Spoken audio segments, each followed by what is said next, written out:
Bismillah, alhamdulillah, wassalatu wassalamu ala rasulillah, amma ba'd. Now, from the books that were authored in the 3rd century, or as we have explained in detail, the golden era of the compilation of the Sunnah is that which is called Sunan at-Tirmidhi, or as some classify it, Jami' at-Tirmidhi. At-Tirmidhi, rahimahullah, from the distinguishing marks and features of his book, as we previously explained, is that he makes a ruling on every hadith. He declares a hadith to be authentic, to be fair and acceptable, to be slightly weak, to be very weak. He talks about all of these things in his book. Also, he mentions the other companions that narrated the hadith that he himself collected and placed in his book. And we said that when the Tirmidhi did this, he had laid down the cornerstone of one of the subgenres of the sciences of hadith known as at-takhrij. And at-takhrij means to reference a hadith, to make a ruling on it, and to clarify where that hadith has been originally collected and its level of authenticity or weakness, along with the other benefits that pertain to that. In other words, to make a simple example of this, let's say you were reading a book on fiqh. Okay, it's not a book of hadith, it's a book of fiqh, alright? Or make it even simple, a book of tafsir. Okay, a book of tafsir. And the author in that book of tafsir, he's speaking about a verse in the Quran and why that verse in the Quran was revealed. Why was it sent down? What happened? What was the story? What was the event? So he quotes a hadith and he says that during the 3rd year of the Hijrah, the Prophet and the companions, they went here and this happened and so on and so forth, and they asked this question and Allah sent down the verse from Surah Al-Baqarah or Surah An-Nisa, for example. Okay, so that's the hadith that you read in the book of tafsir.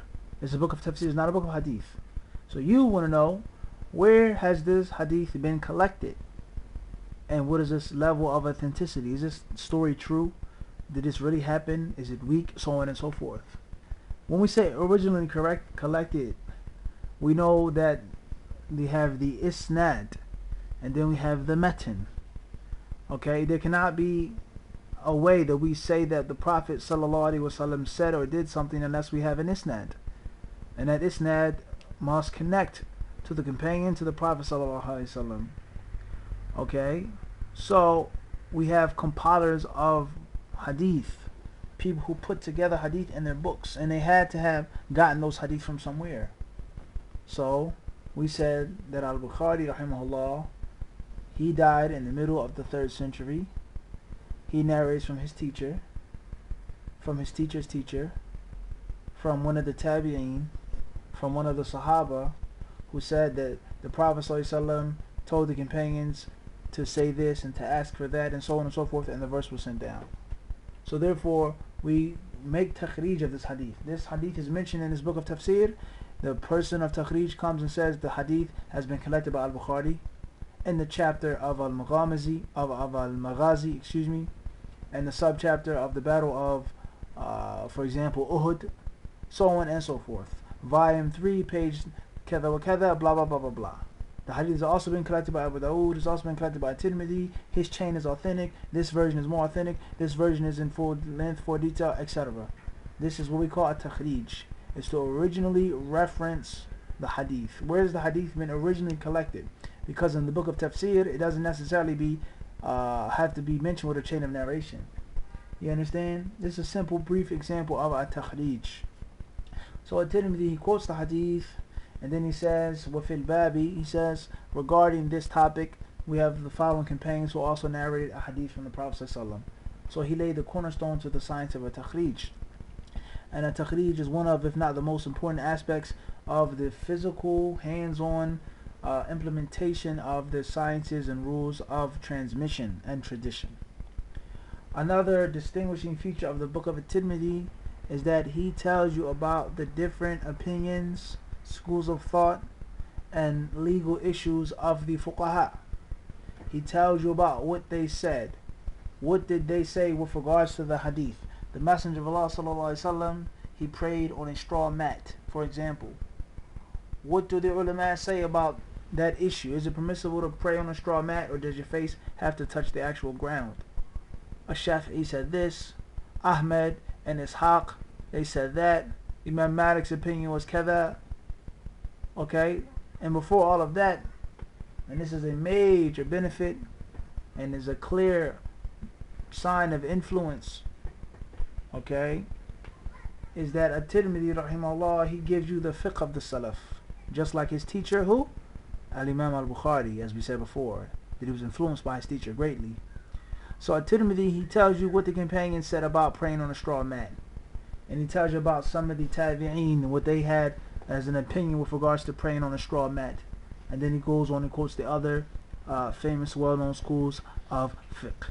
So there's a major benefit. And it's not a book of fiqh, it's a book of hadith. So At-Tirmidhi gives you everything in one place. These are from the reasons why At-Tirmidhi's book is one of the most, if not the most beneficial of the 6 books. Because it's something in there for everyone. And even if you're not a super major specialist in that thing, you can grasp something. But that's not always the case with Al-Bukhari. Bukhari's book is a very technical book. It's a very in-depth book. It's very fine-tuning that he uses in his book. And similarly, Imam Muslim with regards to the hadith and the asanid and so on and so forth. So this is a very important point from the book of At-Tirmidhi. Another benefit is that At-Tirmidhi tells you what hadith were implemented by the people of knowledge of the past. He says, وَعَلَيْهِ الْعَمَلِ. In other words, there could be a hadith that is weak. At-Tirmidhi says it's gharib, it's weak. But he says that the people implemented what that hadith proves. Do you understand? And we don't want to go too far into legal issues or cause any confusion. But the concept of a da'if hadith being used or being supported by other general principles and evidences, that's a long discussion in itself. At-Tirmidhi says what hadith were acted upon by the Salaf and the people of knowledge who came after them. And this is a tremendous, tremendous benefit, golden benefit, because he gives you the fiqh of them. In other words, this hadith may be authentic, but maybe it was abrogated, or maybe there was something that was more specific, or so on and so forth. In other words, he's helping you to avoid to go against the pious predecessors. He's telling you what hadith they knew about and implemented and acted upon. Don't go against them. And that is a clear benefit. Another benefit from the book of At-Tirmidhi, or distinguishing feature, is that he tells you about the names of the narrators. If one of the narrators is mentioned by his kunya, such as Abu al-Malih, he'll tell you his name. If he's mentioned by his name, then he'll tell you his kunya sometimes, or where he's from. And he also talks about the levels of the narrators of hadith, yani ilm arwat or rijal or al-jarh wa ta'dil. That fulan is weak, this person's memory is not as strong, this person has a very sharp memory, he was a big memorizer of hadith, so on and so forth. So he talks about the levels of the narrators. He also talks about the different ilal, the different hidden defects found in some of those traditions. He talks about the differences of the narrators with regards to the wordings of the hadith, and so on and so forth. He often quotes from his teacher Al-Bukhari, or sometime Ad-Darimi, other places Ishaq, sometime Imam Ahmed, so on and so forth. And other times he critiques and criticizes the hadith himself and tells you about and speaks about some of the different hidden glitches in the hadith himself. Okay? And there lies no doubt that this is an amazing feat that At-Tirmidhi rahimahullah was the first to do, to mention the hadith in order with the chapters and chapter headings, and then give you the fiqh, and then give you the ilal, and then give you the ilm al-rijal, and so on and so forth in one place. As Imam Ibn Rajab rahimahullah ta'ala said, no one did that before At-Tirmidhi. So At-Tirmidhi's book is from the best of the books of the 6 collections, if not the most beneficial book, and there lies no doubt about that.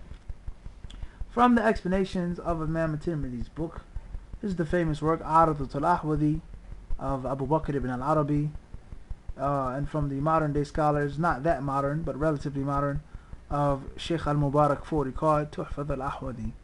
And there were others who explained his book before and after, and Allah subhanahu wa ta'ala knows best. The next book we have is the work of An-Nasa'i rahimahullah. And from the distinguishing features of An-Nasa'i's book, which there are two versions too. When we talk about Sunnah and Nasa'i, we have two versions. The first is called Al-Kubra, and the second is called Al-Mujtaba or As-Sughra. Both of the books are amazing works of hadith that are very important and have been a grand addition to the Islamic library. We're not talking about Sunnah al-Kubra right now. However, let's just speak about Sunnah al-Sughra, or you would say the smaller Sunan, or the selected, chosen Sunan. A Sunan al-Mujtaba, from its distinguishing features, is that after Al-Bukhari and Muslim, it has the least amount of weak hadith in it. In other words, the most authentic book of the 6 books of hadith after Bukhari and Muslim is the work of An-Nasa'i. It's very unfortunate that it is an unknown fact to many people. Many people. Very unfortunate. And a lot of times An-Nasa'i doesn't get the respect that his book deserves. His book is the cleanest book after Bukhari and Muslim. And that's a very important benefit for the student of knowledge, to take those hadith and read those hadith, memorize those hadith, implement those hadith, study them and learn them, those that are authentic bi'idhnillahi azza wa jalla. So An-Nasa'i's book has the less amount of men or women, narrators that have been spoken about. And it has the least amount of hadith which are weak and very weak from among those books after Al-Bukhari and after the book of Muslim. Another benefit from the work of An-Nasa'i rahimahullah is his organization and his arrangement of those hadith. Very smooth, fluid style, how he brings the hadith and organizes them and extracts the benefits from them. Another point is that he talks about the ilal. Once again, he talks about the differences among the narrators and the hidden defects in those hadith in both of the works, As-Sughra and Al-Kubra, especially in Al-Kubra. There isn't too many classical explanations of the work of An-Nasa'i rahimahullah. However, from among the modern day scholars is the great hadith master of Ethiopia, Sheikh Muhammad ibn Adam rahimahullah or hafidhahullah ta'ala wa ra'ah, has explained the Sunan al-Nasa'i in a large voluminous work, a huge work, which is very beneficial, and it was as if he paid off a debt that was upon the Muslims in explaining that magnificent book of Imam An-Nasa'i rahimahullah. The last book from among the Kutub al-Sitta, according to the well-known opinion, or as we stated, that all of the ulama did not consider Ibn Majah to be the 6th book. However, most scholars who came later on, they stuck with that opinion, is the work of Ibn Majah rahimahullah ta'ala. Now Ibn Majah, he died, as we clearly explained, before An-Nasa'i rahimahullah ta'ala. We said that Ibn Majah rahimahullah ta'ala, he died before An-Nasa'i. Rather, he died before Abu Dawood, and he also died before Tirmidhi. Ibn Majah died 273, Abu Dawood 275, At-Tirmidhi 279, An-Nasa'i 303. So Ibn Majah rahimahullah, even though he came before them relatively, but his book wasn't as authentic and it wasn't as substantial and as important as those other books. From the distinguishing features, a few of them we've mentioned before, is that Husn al-Tartib wa Tabweeb, is that he made a very good organization of his book. Excellent. Very sweet style on how he put together the chapters and the hadith and the chapter headings. Also, Ibn Majah rahimahullah ta'ala, he has an introduction to his book, which is extremely beneficial. And bi'idhnillah azza wa jal, we will continue our classes in that. Some years back, we mentioned a few classes from that introduction in New York City. The introduction of Ibn Majah, he talks about, first and foremost, al-Iman and Tawheed. And he talks about the Aqeedah of Ahl Sunnah wal Jama'ah, the Aqeedah of Ahl Hadith, with regards to Allah's names and His attributes subhanahu wa ta'ala, not distorting them, not negating them, not twisting and warping and bending them to mean all types of figurative and all types of things like this, but actually how they are and known in the Arabic language. He speaks about al-Iman, he speaks about the Quran being the speech of Allah Azza wa Jal, the pre-decree, the companions, and many things like this. He also talks about knowledge learning, benefiting from knowledge. Rather, the first hadith and the first chapter in his muqaddimah, he talks about something that is so comprehensive and so beneficial that it encompasses the entire deen, and that is the Sunnah. Hold fast to the Sunnah and you won't go astray. Islam is simple. It's not complicated. It's not how these people have made it to be complicated. It's not. It's very simple. Hold fast to the Sunnah. Learn the authentic, pure Sunnah, and then you won't have any worries. What do you do with regards to the creed and the belief system? This Muslim, he says this. This Muslim over there says that. That Muslim over there says this. He says Iman fluctuates. He says Iman doesn't fluctuate. He says the speech of Allah is the Quran. And he says, no, it's not the speech of Allah. He says it's created. He says it's not created. What do you do? What did Muhammad say, sallallahu alaihi wasallam? What did Muhammad believe in? How did he practice Islam? And that's it. Khalas. It's that simple. Muhammad sallallahu alaihi wasallam never ever said that the Quran was created. So who am I to say that the Quran is created? Muhammad sallallahu alaihi wasallam, he sought refuge in the perfect words of Allah. How could the Prophet sallallahu alaihi wasallam seek refuge in something that was created? So therefore, we clearly understand that Allah's speech, which is one of his attributes, is not created. And the Quran clearly states that what Allah sent down upon Muhammad sallallahu alaihi wasallam is kalam Allah, is the speech of Allah azza wa jalla. Khalas. No matter who, no matter what imam, what sheikh, what group, I know that Muhammad sallallahu alaihi wasallam, he never said that, he never professed that, he never taught the companions that. So therefore, it's an innovation, and I say that the Quran is the speech of Allah azza wa jalla and it isn't created. Does Iman fluctuate? What did the Prophet sallallahu alaihi wasallam say? Iman has over 60 parts. The highest of them is this, the lowest of them is that. He says, and shyness from Iman. The Hadith, Bukhari and Muslim clearly proves that Iman has levels and it does not stay the same. It fluctuates. The Prophet ﷺ tells in another authentic Hadith in Bukhari and Muslim, narrated by Abu Sa'id al-Khudri radiallahu anhu, he said, ما رأيت من ناقصات عقل ودين أذهب بدين بالرجل من إحداكن. He says, I've never seen a bunch of women who have deficiency in their religion and in their intellect more, or taking or distracting a man, a strong, resolute man, faster than one of you women. He said, I've never seen a woman that have this deficiency that can do that to a resolute man faster than one of you. He said this to the companions, to some of the women of the companions. They asked the question, what is this? Why is this, O Messenger of Allah? Why is the woman's religion deficient? Why is she less than a man? Is she subhuman? What's the matter? He clearly explained what's meant by that. He says, as for the nuqsan, the deficiency of our religion, he says, is then when she has her menstrual cycle, she does not offer prayer nor does she fast. The hadith clearly mentions naqisat. It says nuqsan, deficiency. So we benefit from this one hadith among hundreds of others, is that Iman can have what? Deficiency. It can grow and it can shrink. It's that simple. No matter what these people say, the Prophet said that. Alayhi salatu wassalam. Is the qadr real? Did Allah redecree everything? Does Allah know everything that's going to happen? The Prophet ﷺ, he told us about that. The companions. What did the Prophet say about Abu Bakr as-Siddiq? And Umar ibn al-Khattab? وهكذا. So the concept that we're trying to get to is the Sunnah is that foundation of everything. The Sunnah is the basis, is the foundation. Learn the Sunnah, practice it, implement it, ask Allah to keep you firm upon it, you have no worries. It's that simple. But the people have made it confusing and technical, and they have brought all types of things to Allah's religion that are not from Allah's religion. So we see from the magnificent fiqh of Ibn Majah rahimahullah, and from his piercing insight, is that was the first hadith he put in his book to teach and to tell you the cure to every sickness and the means of salvation from every type of difficulty and confusion.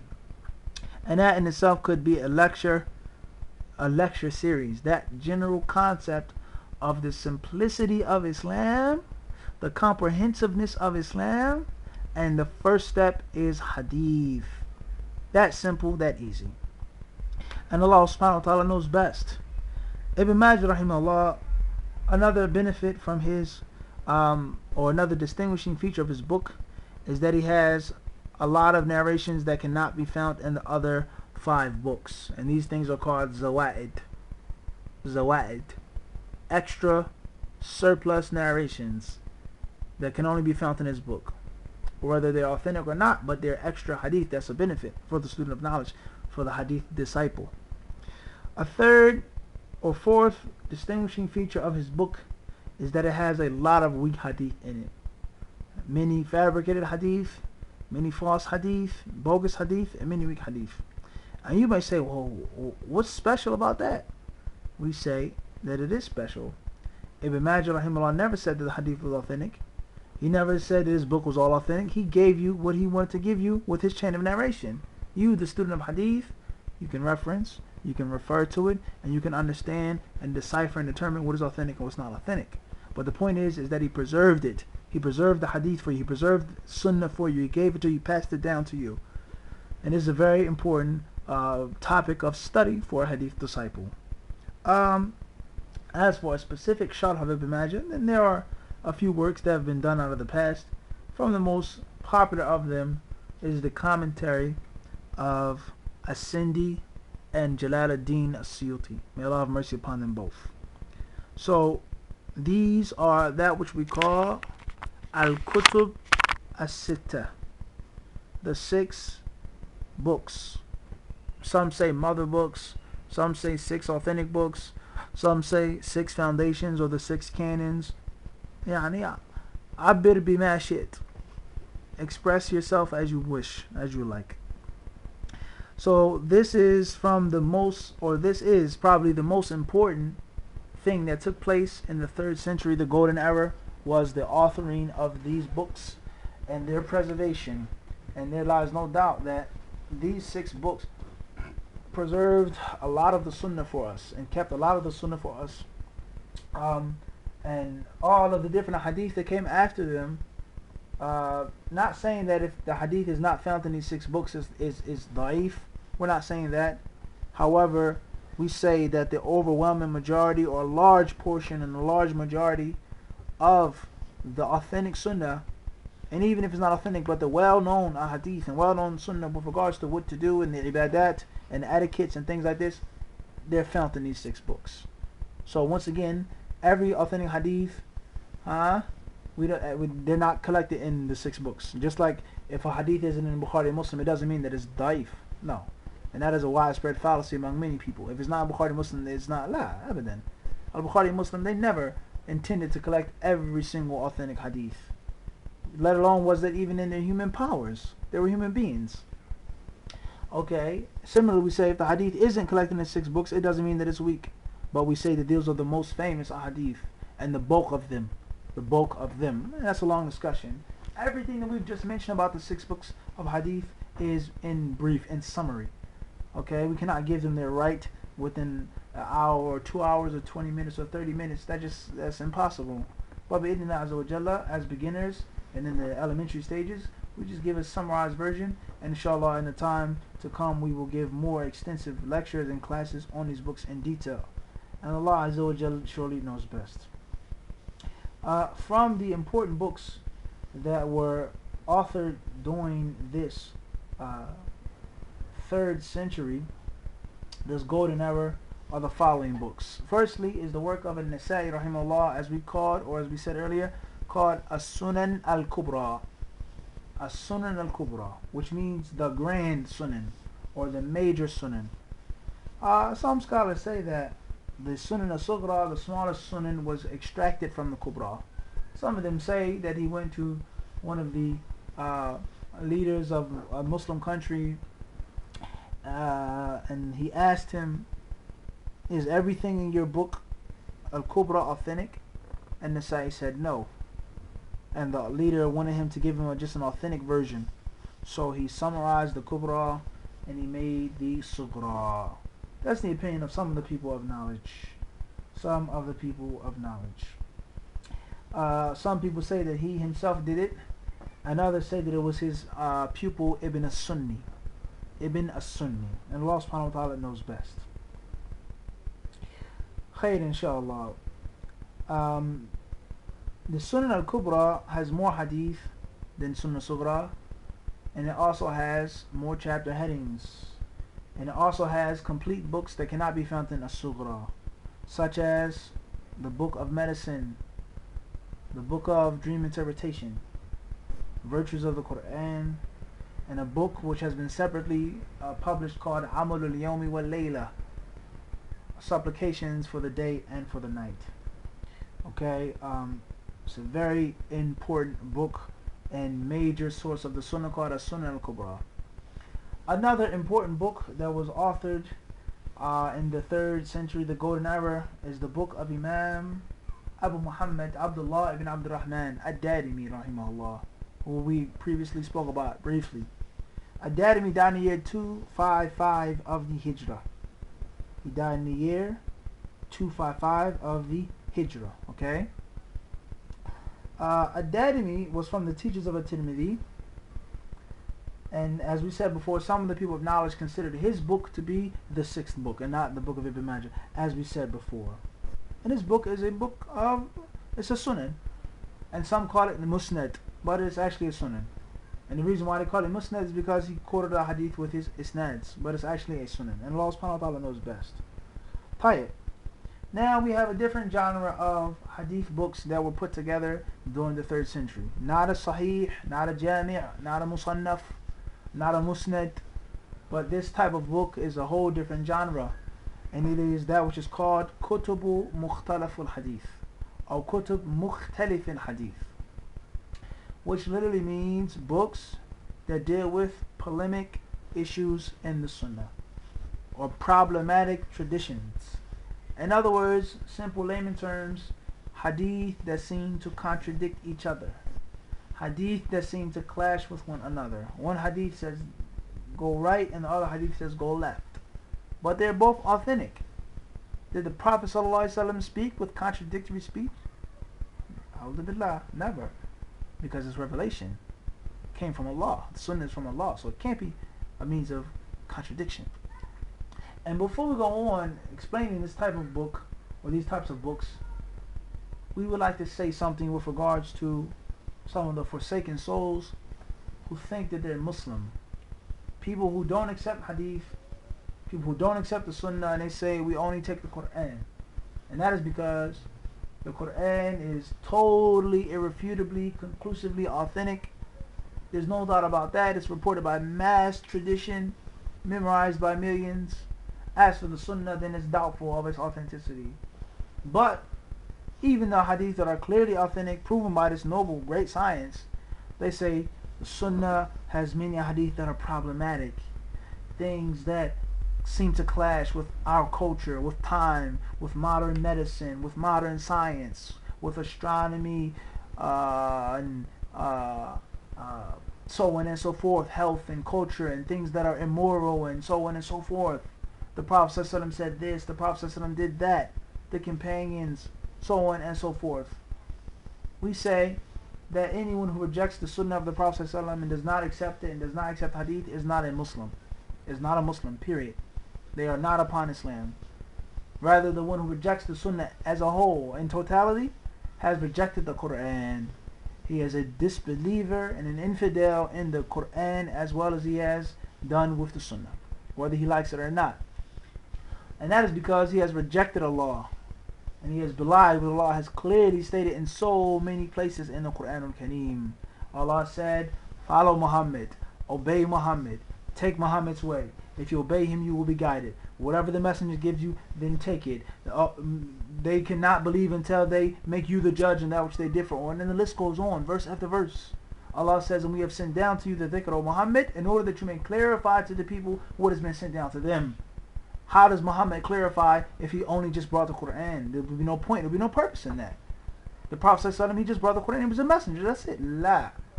So therefore the one who says, I don't accept hadith as a whole, he's a kafir, waliyadhu billah. He is a disbeliever. He has not accepted Islam, he's no longer a Muslim, waliyadhu billah. So this is something that's very dangerous.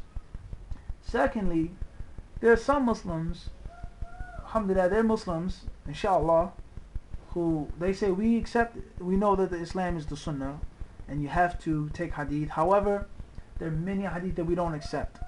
Rather, we reject them and we criticize them and we say they're not authentic. And you say, why? Because you're a scholar of hadith, you're a student of hadith, you're a hadith disciple, you've been trained in this art. No, but the hadith clearly doesn't make sense. The hadith clearly is contradictory. The hadith is clearly unethical. How can we accept the hadith that says that the Prophet ﷺ married Aisha radiallahu anha, our mother, he married her when she was a young girl. No, that's not authentic. The Prophet never did that. The Prophet, he only married Aisha when she was 18. You say, well, the hadith is in Bukhari and Muslim. It says that he married her when she was 6, and he consummated the marriage when she was 9. It's in Bukhari and Muslim. He says, no, that's not authentic. So why is it inauthentic? Is this chain of narration broken? Is it a liar in the chain? Is the hadith, does the text go against that which is well known from Islam and from sense and from reason, or proven historical facts? What is the problem? They say, no, it's unethical. It's not right. So we say that not only is that false, and not only is that a long argument in itself, and how to answer that question and that doubt and so on and so forth, we say that if that is your approach to the hadith and is agreed upon by Bukhari and Muslim, and the ulama of hadith never criticized and never said it was inauthentic, okay, what will you say about those verses in the Quran that are quote unquote unethical, that the modern Western people say are unethical? Then what would you do? There lies no doubt the Quran from cover to cover is full of speaking of jihad and fighting in Allah's cause. Is that unethical? The Quran talks about slavery, and it talks about the rulings of people that are in bondage and that are slaves. Is that unethical? Is that politically correct? What do the people say about that? Is that accepted by them? The Quran talks about many other things. It talks about men being the maintainers and the protectors of women. Is that unethical? What do feminists say about that? You see the point that we're trying to get to? If you make that your approach, being a progressive, quote-unquote, supposedly a progressive Muslim, an apologetic Muslim and so on and so forth, a modern Muslim and so on and so forth, you're going to reject the Quran, waliyadu billah. So you can have this, that the hadith is not authentic because it's unethical. Okay. And this hadith says that, alright. And this hadith about the fly and the drink, no, that's not proven by science. Okay, no problem. What about the verses in the Quran that talk about science and talk about astronomy and talk about different things, that there are some Western scientists or Eastern scientists, whoever they are, or astronomers or whatever they are, and they say this is wrong, this is incorrect, and so on and so forth. The earth moves, the sun doesn't move, so on and so on and so on and so forth. Then what would you do? Or what would you say then? You understand the point? So the Arabs, they have a statement that goes as ahlahuma mur. They say that the sweeter of the two is bitter. The sweeter of the two is bitter. So you cannot just reject the hadith just because it doesn't agree with your culture or your opinion or a scientific theory. There's a difference between fact and there's a difference between theory.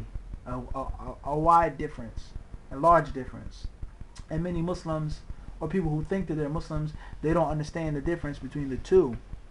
Or just the whole concept of the inferiority complex that many Muslims suffer from, thinking that their religion is inferior and weak because of political circumstances or military weakness or economic dependency upon quote-unquote these world powers or colonial powers or imperialist Western powers or whatever you want to call them. And this is something that we don't want to go too deep in. That is a major problem. Many people more qualified and more knowledgeable than me have spoken about, well, alhamdulillah, and written about. And it's something that needs to be discussed in a whole separate series of lectures. But it's very, very dangerous, especially quote unquote, or in the quote unquote academic world or collegiate atmosphere. People who go to college, they think that this is Islam. And that is because, as we said before, they have been tainted. And these ideas have been laced with the thoughts and the erroneous beliefs of the Orientalists.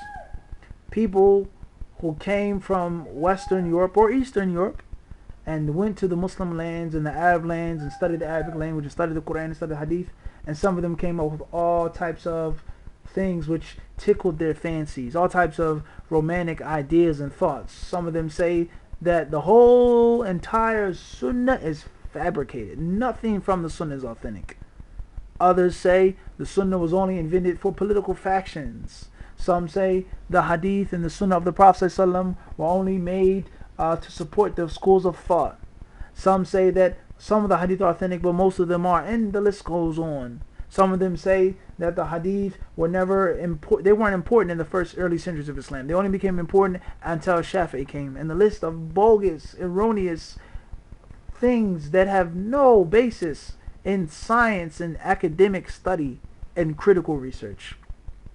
So therefore, some Muslims, unfortunately, and we don't want to go too deep, it's not a history lesson, but it's very important. Many of the Muslim lands, if not most of the Muslim lands, were colonized. They were colonized, whether it was the continent of Africa and the scramble for Africa, whether it was the Middle East, Iraq, Syria, Iran, okay, parts of Arabia, the Arabian Peninsula, parts of it, Yemen, so on and so forth, let alone the Far East, and Indochina, Malaysia, Indonesia, things like this, you know, Singapore, different parts of the Muslims, the continent, okay, of Asia and different parts of Asia, whether it's the Indo-Pak subcontinent, all right, India, Pakistan, Bangladesh, and how these countries were split up and separated and carved up, and they were taken over by these Western powers. And when these people came, there lies no doubt that they totally brainwashed the Muslims. They put them through all types of brutalities and inhumane treatments, physically and spiritually and mentally. And when they left, when they finally left those countries, they left those countries in a total mess.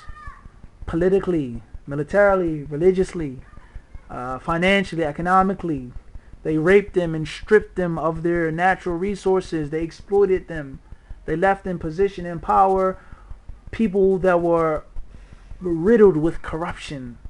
Corruption upon corruption upon corruption. So whenever you try to get rid of the corrupt people, another corrupt person comes. They invented groups and sects of Muslims, funded them, supported them, caused war, and they pushed on strife among the Muslims. So therefore, a person, after his country was colonized and after it was raped and stripped bare of its natural resources, and the majority of the inhabitants of that country lived in extreme poverty and terrible medical and health conditions, they offer him citizenship in their country. They get citizenship, they educate him, they give him a scholarship, and all of a sudden he goes to these places, to France and to Germany and Belgium and the Netherlands and the United Kingdom, Scotland. He says, wow, look at these people, look how they live. Look at their civilizations, look at their culture, look at their cleanliness, look how polite and courteous they are.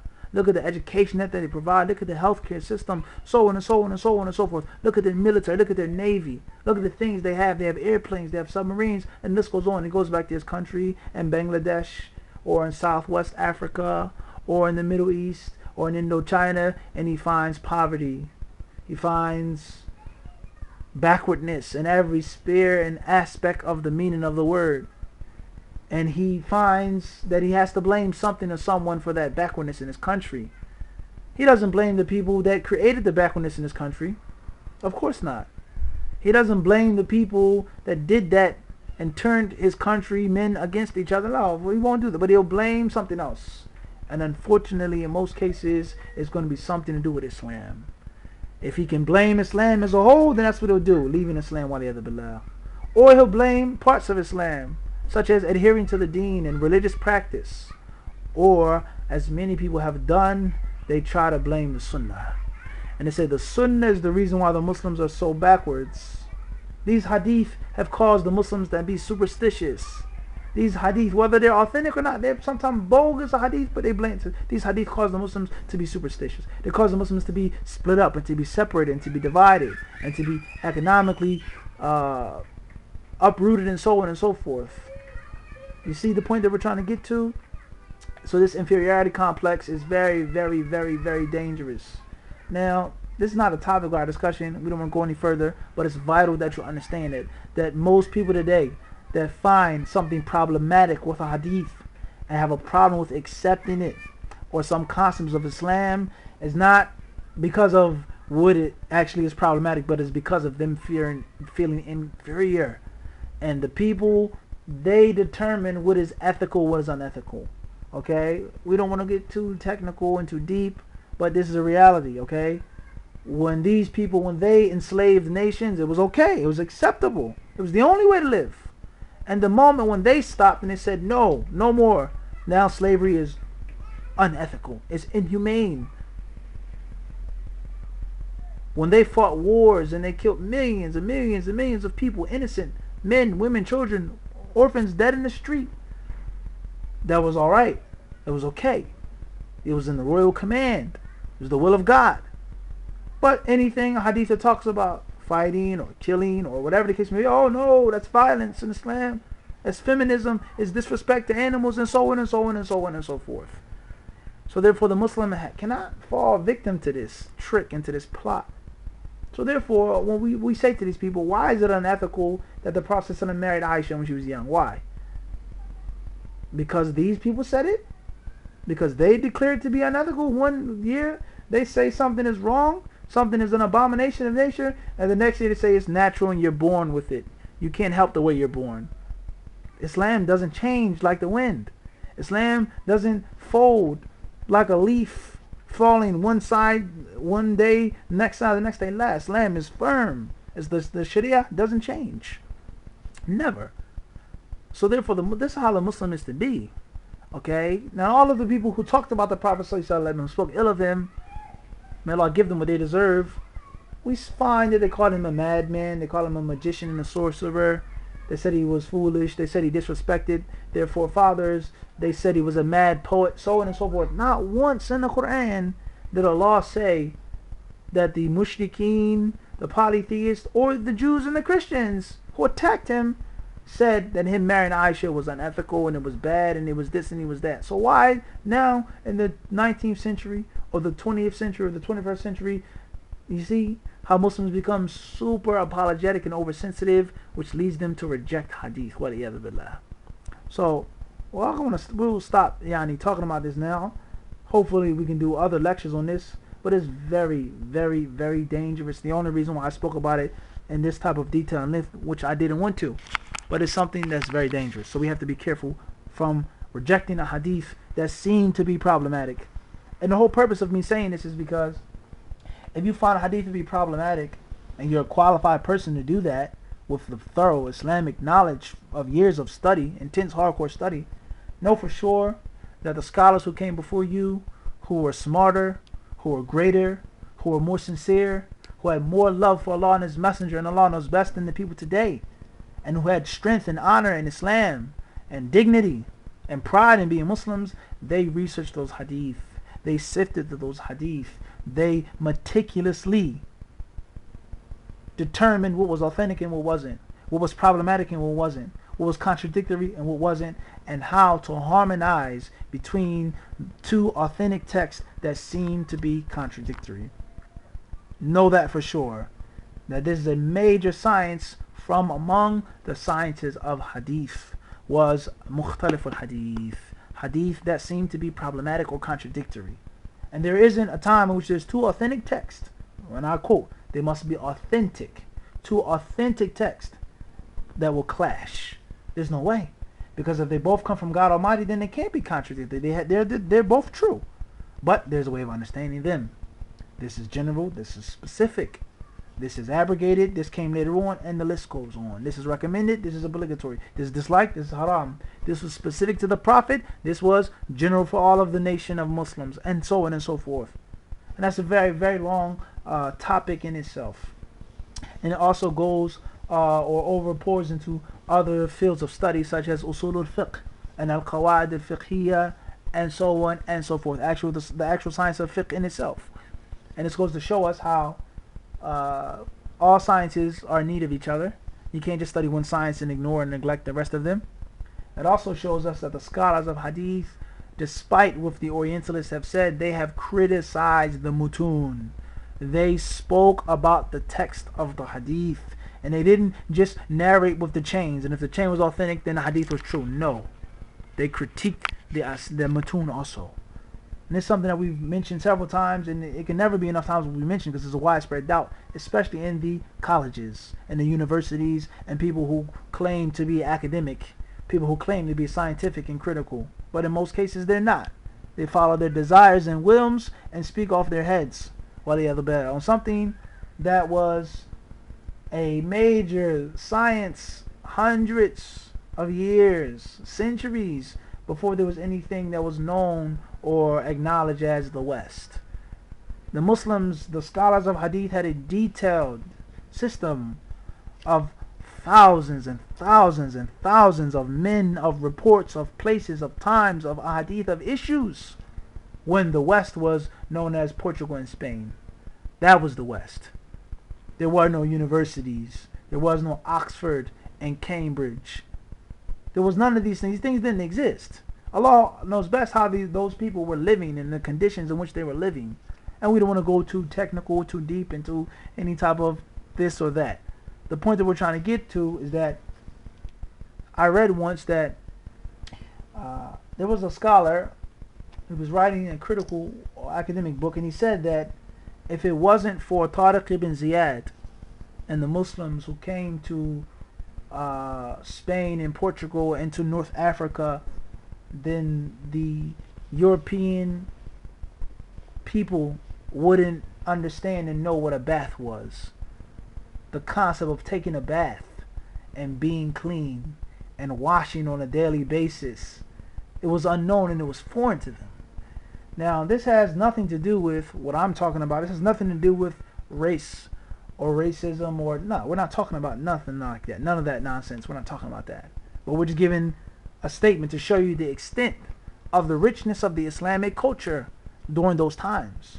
So, if we have this rich culture, and they have that culture that was so behind when the Muslims were so ahead, why? Because things have changed nowadays. Why should the Muslims feel inferior? Rather, we should feel superior. We started the concept of critical research. The Muslims started the concept of universities and academic studies and memorizing and looking through text. The Muslims, not them. They took it from the Muslims. They stole it from the Muslims. And they didn't give any credit to the Muslims. And others besides the Muslims, other people from the East, there weren't Muslims that did those things when, as we said, there was no West. There was no such thing known as West beyond that. And those people lived in all types of uncivilized, inhumane conditions when there were flourishing nations in Persia and in China and all types of dynasties in parts of Africa, and the list goes on. However, people forget, and the modern dunya and its glitter and its glamour and its glare and its technology and its science and its equality, quote unquote, and human rights and women rights and animal rights and all of these things that are offered to the people today, that cause the people to forget. So therefore, the point that we're trying to get to is that the Muslim has to read history.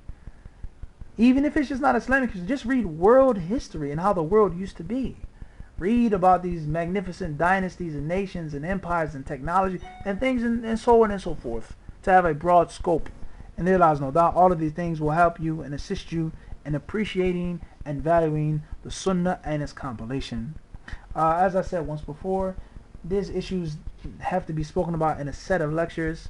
This is something brief and simple. It's not prepared, so please don't quote me word for word. This is just from the aspect of further benefit. We will stop here in this session. We ask Allah Azza wa Jalla to make us those who truly appreciate Islam, Ameen, who truly love Islam, Ameen, and who have a great passion for the Sunnah of the Prophet Sallallahu Alaihi Wasallam. Allah Azza wa Jalla knows best. Walhamdulillahi Rabbil Alameen. If anyone has any comments or further benefits or questions or corrections or anything that you want to share or add, please feel free to do so, and Allah Azza wa Jalla knows best.